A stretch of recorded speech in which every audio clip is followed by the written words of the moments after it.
નમસ્કાર, સવારના 11 વાગી રહ્યા છે. આપ જોઈ રહ્યા છો TV9 સમાચાર સાથે હું છું માનસી સોની.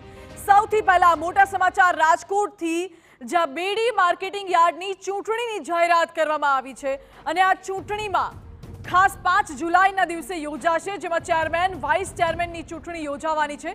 સૌરાષ્ટ્રમાં સહકારી ક્ષેત્રની ચૂંટણીમાં ફરી જોવા મળી શકે છે વર્ચસ્વની લડાઈ. જયેશ રાદડિયા અને અરવિંદ રૈયાણી જૂથની જોવા મળી શકે છે ટક્કર. વર્તમાન ચેરમેન જયેશ બોઘરાને રિપીટ કરવાના પ્રયાસો કરવામાં આવી રહ્યા છે, જ્યારે હરીફ જૂથ પરસોત્તમ સાવલિયાની જીત માટે પ્રયત્ન કરી રહ્યું છે. હવે વાઇસ ચેરમેન અને ચેરમેનની ચૂંટણી યોજાવાની છે અને ચૂંટણી બાદ સામે આવશે સાચું પરિણામ. જો કે ચેરમેન, વાઇસ ચેરમેનની ચૂંટણીમાં જયેશ રાદડિયા વર્સિસ અરવિંદ રૈયાણી જૂથની ટક્કર જોવા મળી શકે છે. હાલ તો હરીફ જૂથ તરફથી પરસોત્તમ સાવલિયાની જીત માટેના પ્રયત્નો કરવામાં આવી રહ્યા છે, જ્યારે આ તરફ વર્તમાન ચેરમેન જયેશ બોઘરાને રિપીટ કરવાના પ્રયત્નો કરવામાં આવી રહ્યા છે. પરંતુ ચૂંટણી યોજાશે ત્યારબાદ પરિણામમાં સ્પષ્ટ થશે કે કોણ જીતે છે અને બેડી માર્કેટિંગ યાર્ડ પર કોનો રાજ રહે છે. મહત્વનું છે કે સૌરાષ્ટ્રમાં સહકારી ક્ષેત્રની ચૂંટણીમાં ફરી વર્ચસ્વની લડાઈ જોવા મળી શકે છે. વધુ જાણકારી સાથે જોડાયા છે સંવાદદાતા મોહિત ભટ્ટ. જી મોહિત.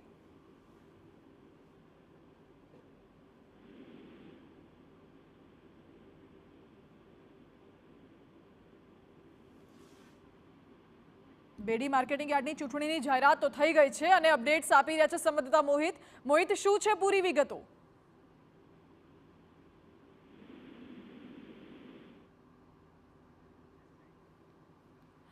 મોહિત સાથે ફરી જોડાવાનો પ્રયત્ન કરી રહ્યા છે, પરંતુ હાલ તો અત્યારના મોટા સમાચાર. સૌરાષ્ટ્રમાં સહકારી ક્ષેત્રે ફરી વર્ચસ્વની લડાઈ. જયેશ રાદડિયા અને રૈયાણી જૂથ આવશે આમને સામને અને રસપ્રદ બની રહેશે આ બેડી માર્કેટિંગ યાર્ડની ચૂંટણી. વર્તમાન ચેરમેન જયેશ બોઘરાને રિપીટ કરવાના અત્યારે તો પ્રયત્નો કરવામાં આવી રહ્યા છે, જ્યારે હરીફ જૂથ તરફથી પરસોત્તમ સાવલિયાની જીત માટે પ્રયત્નો કરવામાં આવી રહ્યા છે. અત્યારથી જ પ્રયત્નો તેજ થઈ ગયા છે અને સૌરાષ્ટ્રમાં સહકારી ક્ષેત્રની બેડી માર્કેટિંગ યાર્ડની આ ચૂંટણી મહત્વની, કારણ કે વર્ચસ્વની લડાઈ ફરી એકવાર જોવા મળી શકે છે. ચેરમેન અને વાઇસ ચેરમેનના પદ માટે ચૂંટણી યોજાવાની છે. મહત્વનું છે કે જયેશ રાદડિયા વર્સિસ અરવિંદ રૈયાણી જૂથ આમને સામને આવશે. સંવાદદાતા મોહિત જોડાઈ ગયા છે. મોહિત, શું છે અપડેટ્સ? માનસી, રાજકોટનું જે બેડી માર્કેટિંગ યાર્ડ છે તેની આગામી 5 જુલાઈના રોજ ચેરમેન અને વાઇસ ચેરમેનની ચૂંટણી છે તે યોજાવાની છે. આ વખતે પણ સહકારી ક્ષેત્રમાં વર્ચસ્વની લડાઈ જોવા મળે તો નવાઈ નહીં, કારણ કે જે રીતે જયેશ રાદડિયા જૂથ છે તેમના દ્વારા જયેશ બોઘરા છે તેને રિપીટ કરવા માટેના પ્રયત્નો છે તે હાથ ધરવામાં આવ્યા છે. બીજી તરફ જો ગત ટર્મની વાત કરવામાં આવે તો ગત ટર્મમાં પણ ચેરમેન પદ માટે પરસોત્તમ સાવલિયા અને જયેશ બોઘરાનું નામ છે તે મોખરે હતું. જો કે જયેશ રાદડિયાનો દબદબો છે તે જોવા મળ્યો હતો.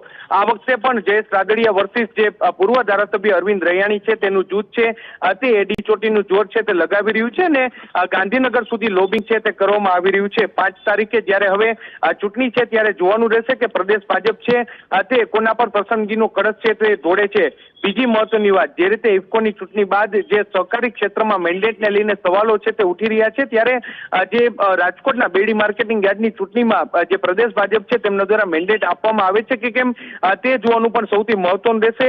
જે રાજકોટ જિલ્લાના મોટાભાગના જે સહકારી ક્ષેત્રો છે તેમાં જયેશ રાદડિયાનો દબદબો રહ્યો છે ને તે જેના પર પસંદગી ઢોળે તેને પદ છે તે મળતું હોય છે, ત્યારે આ વખતે કે આ પ્રકારની સ્થિતિ થાય છે તે જોવાનું સૌથી મહત્વનું રહેશે. હાલમાં ચેરમેન પદ માટે જયેશ બોઘરા અને પરસોત્તમ સાવલિયા છે, આ બંનેના નામ છે તે મોખરે જોવા મળી રહ્યા છે. જી માનસી. જી મોહિત, આભાર આપનો. એટલે ગત ટર્મમાં પણ જયેશ સાવલિયા નું નામ ચર્ચામાં હતું અને તેમની સામે રૈયાણી જૂથ હતું. આ વખતે પણ એ જ પ્રકારના પ્રયાસો થઈ રહ્યા છે. લોબિંગ ગાંધીનગર સુધી ચાલી રહ્યું છે.